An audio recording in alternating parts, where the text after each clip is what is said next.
Hey guys, this is Ashish and you are watching banking type. तो देखो भाई, अगर मैं आपसे बोलूं कि एक ऐसा बैंक अकाउंट जिसमें आपको zero balance, free debit card और फ्री ट्रांजैक्शन लिमिट मिलते हैं तो शायद आप तुरंत अकाउंट ओपन करना चाहोगे। लेकिन सच ये है कि इस अकाउंट के अंदर कुछ ऐसे हिडन रूल्स हैं जिनके बारे में अगर आपको पहले से पता नहीं हुआ तो बाद में प्रॉब्लम हो सकती है। तो देखो भाई, आज के इस वीडियो में हम HDFC BSBD अकाउंट को डिटेल में समझेंगे। और हाँ, अगर तो आपको ऐसे इन्फॉर्मेटिव वीडियोस पसंद आती है तो वीडियो को लाइक जरूर कर देना और हमारे चैनल को भी सब्सक्राइब कर लेना। तो आइए सबसे पहले बात कर लेते हैं कि ये अकाउंट कौन लोग ओपन कर सकते हैं, क्योंकि अकाउंट ओपन करने से पहले एलिजिबिलिटी जानना बहुत जरूरी होता है। अकाउंट ओपन करने के लिए सबसे पहला कंडीशन ये है कि आपके पास एक इंडियन रेसिडेंट होना चाहिए और दूसरी इम्पोर्टेंट कंडीशन ये है कि आपकी एज कम से कम 18 साल या उससे ज्यादा होनी चाहिए। तो अगर तो आप ये दोनों क्राइटेरिया को फुलफिल करते हो तो आप यह अकाउंट इजिली ओपन कर सकते हो। तो चलिए अब वीडियो में आगे बढ़ते हैं और अब बात करते हैं डॉक्यूमेंट्स की, क्योंकि अकाउंट ओपन करने से पहले ये स्टेप काफी इम्पोर्टेंट हो जाता है। तो आपको यह अकाउंट ओपन करने के लिए सबसे पहले आपको यह प्रूफ देना होगा कि आपने वैलिड KYC डॉक्यूमेंट्स के लिए अप्लाई कर दिया है और ये प्रोसेस आपको अकाउंट ओपन होने के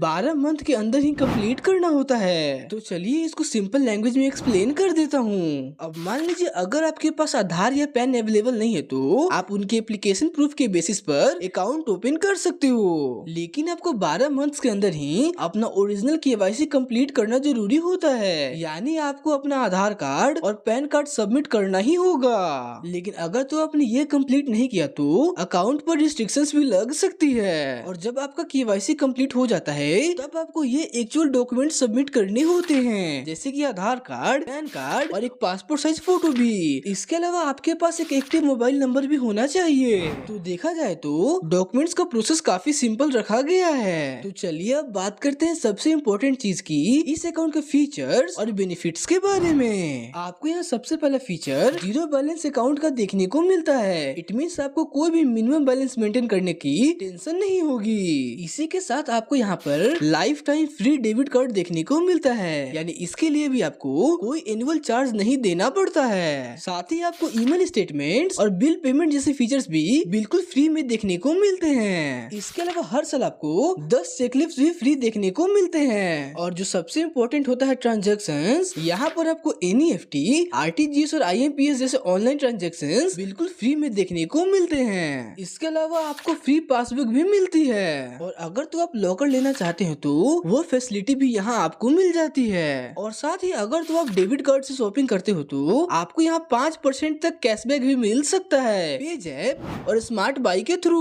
तो ओवरऑल अगर देखा जाए तो फीचर्स काफी अट्रैक्टिव लगते हैं, लेकिन यहाँ पर आती है कुछ इम्पोर्टेंट लिमिटेशंस जो आपको जरूर पता होनी चाहिए। तो अगर तो यहाँ सबसे पहले लिमिटेशंस की बात करें तो आप इस अकाउंट में मैक्सिमम 50,000 तक ही बैलेंस रख सकते हैं। मान लीजिए अगर तो आपने अकाउंट में 50,000 रुपए जमा कर दिए तो उसके बाद अब 1 रुपए भी नहीं डाल पाओगे। अब मान लीजिए अगर आपने इस अकाउंट में 50,000 रुपए जमा कर दिए और इसके बाद अगर आप चाहो कि मैं थोड़े और पैसे जमा कर दूं तो ये पॉसिबल नहीं हो पाएगा। आपको सिर्फ यहाँ 50,000 तक का ही लिमिट दिया जाता है। इट मीन्स अगर तो आपका बैलेंस 50,000 से ऊपर चला जाता है तो आप अकाउंट में पैसे डिपॉजिट नहीं कर पाओगे। और साथ ही आप एक साल में 1 लाख से ज्यादा रुपए क्रेडिट नहीं कर सकते।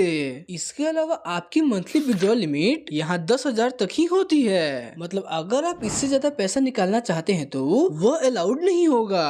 तो अब अगर तो सिंपल वर्ड्स में बोले तो इस अकाउंट में काफी स्ट्रिक्ट लिमिट्स रखी गई हैं। इसीलिए अकाउंट ओपन करने से पहले इन लिमिटेशन को समझना बहुत जरूरी हो जाता है। और सिर्फ इतना ही नहीं, इन लिमिटेशन के अलावा कुछ ट्रांजैक्शन रिलेटेड लिमिट्स भी हैं जो आपको समझने चाहिए। तो अगर तो सबसे पहले बात करें ब्रांच ट्रांजैक्शंस की तो यहाँ पर आपको डिपॉजिट्स पर कोई लिमिट नहीं मिलती है। इट मीन्स आप अनलिमिटेड बार पैसे डिपॉजिट कर सकते हैं। लेकिन वहीं विड्रॉल्स की बात करें तो आपको यहाँ सिर्फ 4 फ्री ट्रांजैक्शंस पर मंथ मिलते हैं। इसी में cash withdrawal, ATM, NEFT, RTGS और IMPS सब इंक्लूड होते हैं। अब मान लो अगर तो आप 4 से ज्यादा ट्रांजैक्शन करते हैं तो उसके बाद आपको पर ट्रांजैक्शन 150 रुपीज का चार्ज पे करना होगा। तो चलिए अब बात करते हैं अकाउंट लिमिट की। तो आप यहाँ मैक्सिमम 50,000 तक फ्री डिपॉजिट कर सकते हैं। और वही बात करें विड्रॉल लिमिट की तो आपको यहाँ पर मंथ 10,000 का विड्रॉल लिमिट दिया गया है। तो दोस्तों चलिए अब आगे बढ़ते हैं और अब बात करते हैं कुछ चार्जेस के बारे में जो आपको इस अकाउंट में देखने को मिलते हैं। तो अगर तो सबसे पहले बात करें चेकबुक की, तो आपको यहाँ हर साल 10 चेकलिप्स बिल्कुल फ्री देखने को मिलते हैं। लेकिन अगर तो आपको एक्स्ट्रा चेकबुक चाहिए होती है तो उसके लिए आपको 4 रुपीज पर लीफ का चार्ज पे करना होता है। यानी 10 लीव्स के चेकबुक के लिए आपको यहाँ 40 रुपीज का चार्ज पे करना होता है। लेकिन वहीं अगर तो आप सीनियर सिटीजन हो तो आपको यहाँ 36 रुपीज ही पे करने हैं। तो आइए अब बात करते हैं अदर चार्जेस की। तो देखो भाई, अगर तो आप SMS अलर्ट यूज करते हैं तो आपको पर SMS 15 पैसे प्लस GST का चार्ज पे करना पड़ेगा। इसके अलावा अगर तो आपका पासबुक हो जाता है और आप डुप्लीकेट पासबुक इशू करवाते हो तो उसके लिए आपको 100 रुपीज का चार्ज पे करना होता है। तो ओवरऑल अगर देखे तो यहाँ पर कुछ छोटे छोटे चार्जेस हैं जो आपको ध्यान में रखने चाहिए। तो चलिए अब बात करते हैं डेबिट कार्ड और ATM से रिलेटेड चार्जेस की जो आपको इस अकाउंट में देखने को मिलते हैं। इस अकाउंट के साथ आपको रुपए डेबिट कार्ड बिल्कुल फ्री देखने को मिलता है, यानी इसका इशुएंस और एनुअल फी दोनों ही 0 होता है। साथ ही आपको इसमें 2 लाख तक का कॉम्प्लीमेंट्री इंश्योरेंस कवर भी देखने को मिलता है। लेकिन यहाँ पर कुछ लिमिट्स हैं।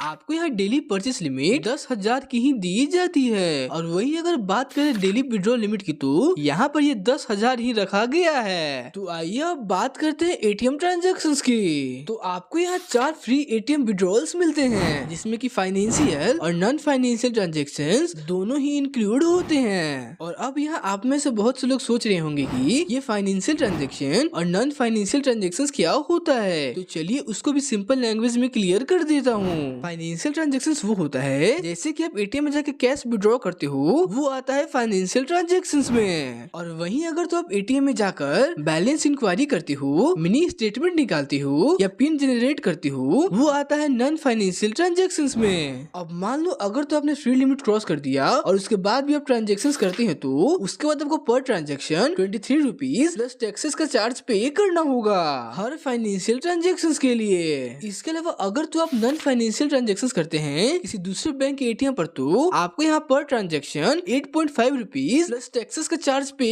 करना होता है। तो देखो भाई, यहाँ पर भी आपको कुछ लिमिट्स और चार्जेस देखने को मिलते हैं जो आपको ध्यान में रखने चाहिए। तो दोस्तों, अब सब कुछ समझने के बाद सबसे इम्पोर्टेंट सवाल आता है कि आपको ये अकाउंट ओपन करना चाहिए या नहीं। तो सिंपल सा आंसर ये है कि अगर आप एक ऐसा अकाउंट चाहते हैं जिसमें सिर्फ बेसिक यूज हो और आपको ज्यादा ट्रांजैक्शन से हाई बैलेंस मेंटेन नहीं करना, तो ये अकाउंट आपके लिए ठीक हो सकता है। लेकिन अगर तो आप रेगुलर ट्रांजैक्शन करते हैं या आपको ज्यादा फ्लेक्सिबिलिटी चाहिए तो ऑनेस्टली आपको कोई दूसरा ही सेविंग्स अकाउंट देखना चाहिए, क्योंकि इस अकाउंट में काफी रिस्ट्रिक्शंस हैं जो फ्यूचर में आपको प्रॉब्लम दे सकती है। और अगर तो आप मेरी बात मानो तो आपको यह अकाउंट अवॉइड ही करना चाहिए, क्योंकि मार्केट में बहुत से सेविंग्स अकाउंट हैं जो इससे बेटर ऑप्शंस प्रोवाइड करते हैं। तो दोस्तों, अब आपको समझ आ ही गया होगा कि यह अकाउंट आपके लिए सही है या नहीं। और इसी के साथ हमने इस अकाउंट के सारे इंपॉर्टेंट एस्पेक्ट्स कवर कर लिए हैं। और साथ ही अगर तो आपको ऐसी ऑनेस्ट और इन्फॉर्मेटिव वीडियो पसंद आती है तो चैनल को सब्सक्राइब जरूर कर लें और वीडियो को भी लाइक कर दीजिए और कमेंट करके जरूर बताएं कि आप कौन सा बैंक अकाउंट यूज करते हो, मैं उसका भी फुल रिव्यू ले आऊंगा। इसके अलावा अगर आपके मन में कोई भी डाउट है इस अकाउंट को लेकर तो आप मुझसे कमेंट सेक्शन में पूछ सकते हो, मैं आपका डाउट क्लियर कर दूंगा। मैं मिलता हूँ आपसे नेक्स्ट वीडियो में एक नए टॉपिक के साथ, तब तक के लिए हैप्पी बैंकिंग।